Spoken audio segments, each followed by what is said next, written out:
Magandang araw mga ka-angels, ating tuntunghayan ang chapter 3 ng ating kwento na pinamagatang Moments of Love. Pero bago tayo magpatuloy, paki-like po ng ating video, paki-click na rin po ang subscribe button, ganun rin ang bell icon para lagi kayong updated sa mga parating ko pang uploads. Kinabukasan, pagkagaling ni Gwen mula sa pangangabayo, ay lalo lang bumigat ang pakiramdam niya. Miss na niya si Vincent, ngunit hindi naman niya ito magawang tawagan dahil gusto niyang iparating dito na nagtatampo pa rin siya rito. Napakunot ang noo niya na makita niya ang nakakalat o sinadyang ikinalat ng red, blue, yellow, lilac at white roses sa main door ng kanilang bahay. Inilinga niya ang paningin sa paligid. Nagbabaka sakaling makita niya roon ang hardinero upang magtanong dito. Subalit walang tao sa paligid. Napailing na dumampot siya ng isang tangkay ng puting rosas. Kapag dakay, natigilan siya dahil tila may direksyon ang pagkakaayos ng naturang mga bulaklak. Buksan niya ang pinto ay hindi siya nagkamali ng hinala. May mga rosas pa rin na nasa sahig at hindi rin siya nagkamali ng iniisip. May direksyon ngang patutunguhan ang mga iyon kung saan ay hindi niya alam. Kaya curious niyang sinundan ang mga rosas na iyon. Humantong siya sa maluwang na sala ng kanilang bahay. Nangingintab ng isang pares ng sapatos ang nasa dulo ng mga bulaklak na iyon. Na magtaas siya ng paningin upang alamin kung sino may suot niyon, ay nabuglawan niya ang maamong mukha ng kanyang nobyo. Nasa mga bisig nitong isa pang bungkos ng iba't ibang mga mamahaling bulaklak. Gusto niyang tumawa nang makita ang karatulang nakasabit sa leeg nito na nakasulat in bold letters ang mga katagang, "I'm so sorry, my cheesecake. Will you forgive me?" Napatitig siyang muli rito. Bigla ay gusto niya itong yakapin.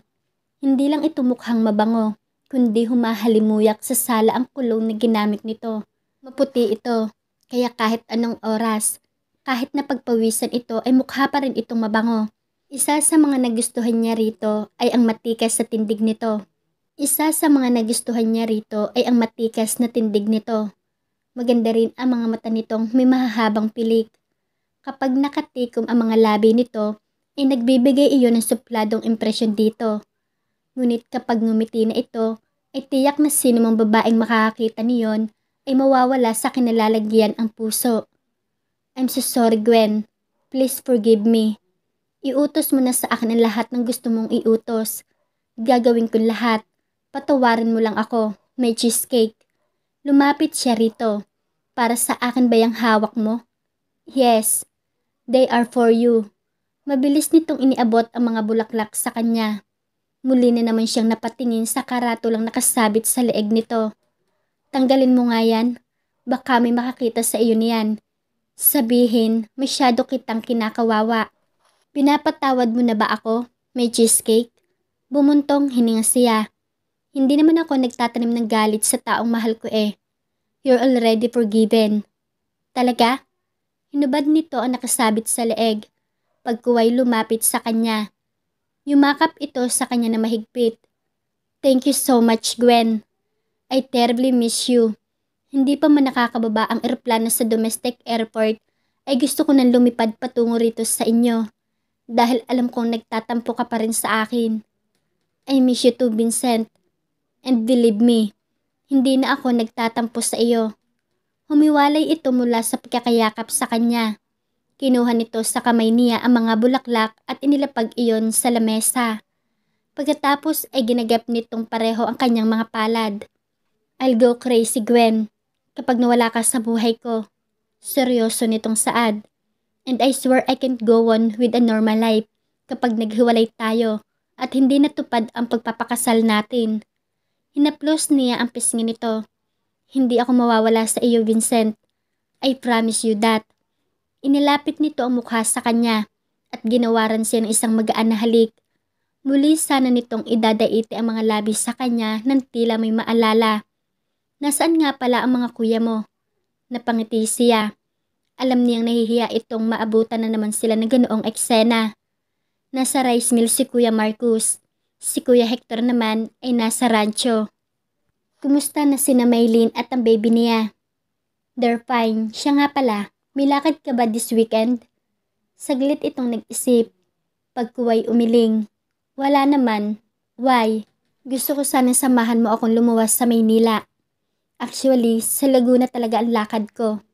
Kaso'y magkikita-kita kami ni Nikki at Mika sa Manila bago magtungo sa Laguna. Anong gagawin natin doon? Blessing kasi na bahay ni Mika at gusto niyang naroroon tayo. Walang problema sa akin, Gwen. Nakapagpaalam ka na ba sa mga kapatid mo? Hindi pa, pero papayagan naman nila ako eh. Magpaalam ka na muna, Gwen. Sa palagay mo ba'y papayag ang mga kuya mo na mag-out of town ka na ako lang ang kasama mo? Napangiti siya rito. Isa sa mga nagustuhan niya sa ugali nito ay ang pagkakaroon nito ng respeto, hindi lamang sa kanya, kundi maging sa kanyang mga kapatid. Opo, magpapaalam na ako mamaya. Good. Busy ka ba? Maya-maya itanong nito. Hindi naman. Why? Can I invite you out? Sure, but you have to wait for me. Kailangan ko mag-shower dahil kumapit ng amoy sa akin ni Soyla. Ani ang tinutukoy ang paborito niyang kabayo na may lahing American. I'm willing to wait, may cheesecake. Bago pa siya nitong hinayaang makaakyat sa kanyang silid, ay isang magaan na halik muna ang idinampi ni Vincent sa kanyang mga labi. Isama niyo si Manang Asan, Gwen. May tiwala ako sa inyo ni Vincent. Ngunit nais ko rin makasiguro na matatapos mo ang pag-aaral mo nang hindi muna nag-aasawa. Kuya Hector naman, you're going with Manang Asan or you'll stay here. Putol ng kanyang kapatid sa sasabihin pa niya. Tumirik ang mga mata niya sa inis. Nagpapaalam na siya rito tungkol sa binabalak na pag-attend sa blessing ng bahay ni Mika. Okay, fine. Isasama na namin si Manang Asan. Pero Kuya Hector, alam niyo naman na takot iyon sumakay sa helicopter eh. Helicopter? Hindi ba't mag-eeroplano kayo papuntang Maynila? Kuya, napagkasundoan na namin ni Vincent na dalhin na lamang ang chopper niya para mas mapadali ang pagbiyahe namin. Kung gayon, mas mabuting huwag ka na lang umattend sa blessing ng bahay ni Mika kaysa sumakay ka sa chopper ng mga Divilla. Abay, ilang beses ko na bang nabalita ang nagloko ang makina nun habang nasa ere. Maayos na iyon ngayon. Don't you think you're much too cautious, Kuya Hector? Gwendolyn, nakalimutan mo na bang namatay sina Papa at Mama na bumagsak ang chopper na mismong si Papa ang nagpapalipad? I haven't forgotten that tragedy. At naniniwala akong kahit anong ingat ang gawin ng isang tao, kung gusto na itong kunin ng Diyos, wala itong magagawa. Huwag mong pairalin ang kakulitan mo, Gwendolyn. Wika nito na bagaman hindi ito nagtataas ng tinig sa kanya, ay alam niyang naiirita na ito sa kanyang kakulitan. Alright, you win, Kuya. Kakausapin ko na lang si Vincent na mag-eroplano na lang kami. Napilitan niyang pagsang-ayon kaysa naman hindi siya nito payagan. I'll expect that, Gwendolyn. Pagkatapos mo makausap ang nobyo mo ay tumawag ka na rin kina Kuya Aljo mo. Sa kanya ka na lamang manghiram ng sasakyang gagamitin niyo patungong Laguna. Si Aljo ay pinsan din nila na nakatira sa Maynila dahil tinutulungan nitong pamahalaan ang di kalakihang hotel na pag-aari ng asawa nitong si Andrea. Pagkatapos nila mag-usap na magkapatid ay kaagad niyang tinawagan ang kanyang nobyo at ipinaalam ang magiging setup nila nito. Sinunod na rin niya ang utos ng kanyang Kuya Hector. Dahil ayaw rin naman niyang makiangkas sa sasakyan ni Mika o ni Nikki. Kilala niyang numero 1 kaskasera sa kalsada ang dalawa kapag nagmaneho. Katakot-takot na pangaasar ang napala ni Gwen na magkita-kita sila magkakaibigan sa bahay ni Nikki na nasa New Manila. Ang OA talaga ng kuya mo, Gwendolyn. Pambubuskas sa kanya ni Mika na magkaroon sila ng pagkakataon ni Nikki na makapagkwentuhan sandali sa silid nito. Iniwan nila sinama ng Asan at Vincent sa maluwang na sala ng bahay. Oo nga, sang-ayon ni Nikki. Imagine, you're already 26. Pero heto Kat, kailangan magdala pa ng chaperon. Napataas naman ang kilay niya sa inis. Pasalamat nga kayong dalawa at nakarating ako eh. Kung hindi ako sasang-ayon sa gusto ni Kuya Hector, di wala sana kami ni Vincent dito. Saka hindi naman killjoy kasama si Manang Asan. Nakibit ng mga balikat si Mika. Kung sa bagay, sa lahat naman ng mayordoma, si Manang Asan yata ang bagets na bagets at the age of 60. Teka muna, kumusta naman ang buhay may boyfriend ha, Gwen? Urirat ni Nikki na may pilyang ngiti sa mga labi. Humugot siya ng malalim na hininga. Saka ngumiti ng ubod ng tamis sa mga ito. Tama nga kayo, colorful ang paligid when you are in love. Para bang kahit anong problemang dumating ay kaya mong harapin because of love. See? Noon mo pa sinagot si Vincent, di matagal ka na sana masaya. Wika ni Mika, habang abala naman sa pag-iimpake ng dadalhin nitong ilang pirasong damit. Napapailing nga siya habang natataranta ito sa pagmamadali. Kahit kailan talaga ay mahilig ito sa last 2 minutes bago mag-prefer ng gagamitin ito. Kung noon mo pa sinagot si Vincent, di matagal ka na rin nakatikim ng luto ng Diyos, pilyang sabi ni Nikki. Sa kanilang tatlo ay ito naman ang green ang utak. Pinandilatan niya ito. Nako, siguradong hindi mangyayari kung noon ko pa sinagot si Vincent. For me, dapat na i-preserve ang virginity as your present to your future husband. Hay, sorry. Nakalimutan kong ikaw pala ang Maria Clara ng Cebu. Nakangiwing sabi ni Nikki. Tama nga naman si Gwen, Nikki. Sang-ayon naman ni Mika. Tapos, nagsalita ang berhen. Bakit ikaw? Ibinigay mo na kay Carlo ang bataan mo? Well, alam ko naman kasing siya na ang magiging husband ko in the future eh. Sus, nagpalusot ka pa. Nakatirik ang mga matang sabi ni Nikki. Basta Gwen, kapag namatay ka ng maaga, huwag mo akong mumultuhin. Dahil pinagsisihan mong hindi mo natikman ang pinakamasarap na putahing sinasabi ko. Ang morbid talaga ng isip mo, Nikki. Saway niya rito. Kilabutan ka ha? Ngunit hindi niya maintindihan ang sarili dahil mas kinilabutan siya sa sinabi nito. Hindi dahil sa hindi niya matitikman ang masarap na putahing sinasabi nito. Di ang isiping mamamatay siya ng napakaaga at ni ang magkapamilya ay hindi niya natupad. Nakarating sina Gwen at Vincent na kasama si Manang Ason sa bahay ni Mika sa Laguna. Naging maayos ang kanilang biyahe papunta roon. Kaunti lamang ang naging bisita nito dahil ilang malalapit na kaibigan lang naman ang inimbita nito. Kasama rin ni Nikki ang long-time boyfriend nitong si Teddy. At tanging silang tatlo lang na magkakaibigan ang mag-o-overnight sa bahay kasama ang kanilang mga boyfriend. Si Manang Ason at ang katiwalan ni Mika sa naturang bahay. Gosh, we're running out of beer. Ani Mika na lumabas ito mula sa kusina upang kumuha ng ice cubes. Gabi na iyon at bukod sa kainan kaninang umaga ay ipinasya nilang mag-barbecue bilang pagpapatuloy sa okasyong iyon.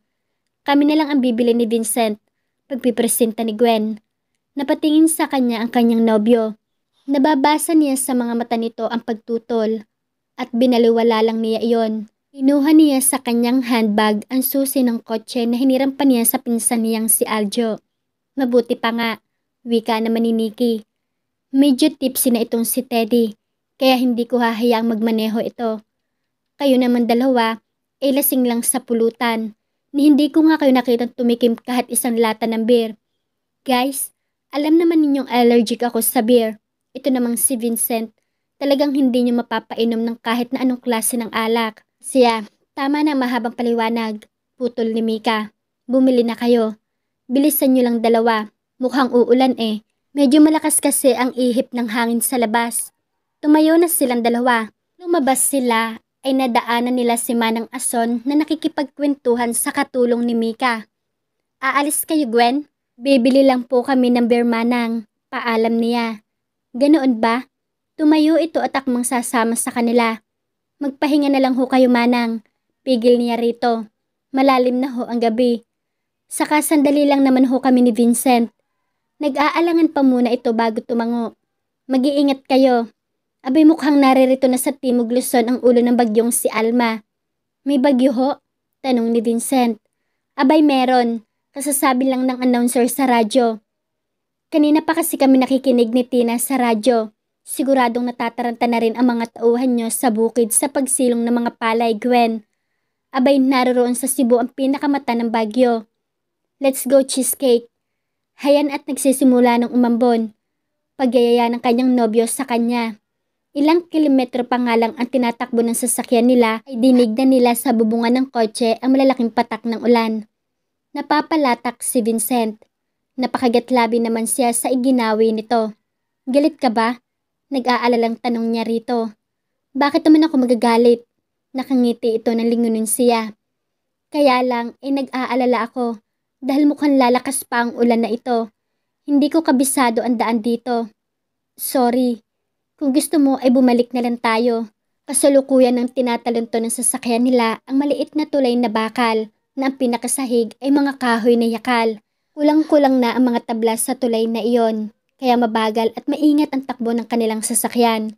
Ang naturang tulay ang daan palabas ng San Mateo patungo naman sa pinakabayan ng Paite, Laguna.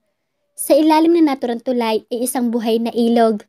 Kung bakit hindi malang naisipan ng mga opisyal sa bayan na iyon na ipaayos ang tulay na iyon para sa mga residente ng San Mateo. At hindi rin niya maintindihan ang mga magulang ni Mika kung bakit bumili ng bahay bakasyonan sa isolated na lugar na kagaya niyon. Nakahinga siya ng maluwag na makalampas sila sa tulay na iyon. Subalit lalo naman lumakas ang pag-ulan. Ano, bumalik na lang kaya tayo, Vincent? Sinulyapan siya nito. Naririto na tayo. Ilang kilometro na lang ay nasa pinakamalapit na convenience store na tayo. Binilisan nito ng kaunti ang pagmamaneho dahil simentado na ang daan. Saglit silang huminto nang makarating sila sa intersection at magkulay pula ang traffic light. Kaya lang ay nag-green light na. Pinatakbo uli ni Vincent ang sasakyan. Subalit kapwa sila nagulat nito nang biglang may sumulpot na sasakyan patungo sa kanan nila. Vincent! Nang hilakbot na wika niya na makitang papalapit na sa gawing kanan ng sasakyan nila ang humahagibis na sasakyan. Gwen! Mabilis siyang napayakap sa leeg ng kanyang nobyo sa sobrang panghihilakbot. Ilang saglit pa ay alam niyang sasalpok ang unahan ng naturang sasakyan sa kanila at sa mismong gawin ng passenger seat na kinauupuan niya. Jesus! Bago pa siya mayakap ng kanyang nobyo ay malakas na ingay ang nagsalpukang tila mga lata ang narinig niya. Sa lakas ng impact niyon ay napabitiw siya sa pagkakayakap dito. Ang huling natandaan niya ay bumangga ang ulo niya sa kung saan. Ang sumunod ay hindi na niya namalayan dahil nagdilim na ang lahat sa kanyang paligid. At dito na po nagtatapos ang ating ikatlong kabanata ng ating kwento. Samahan niyo po uli ako sa mga susunod ko pang kabanata. Maraming salamat po.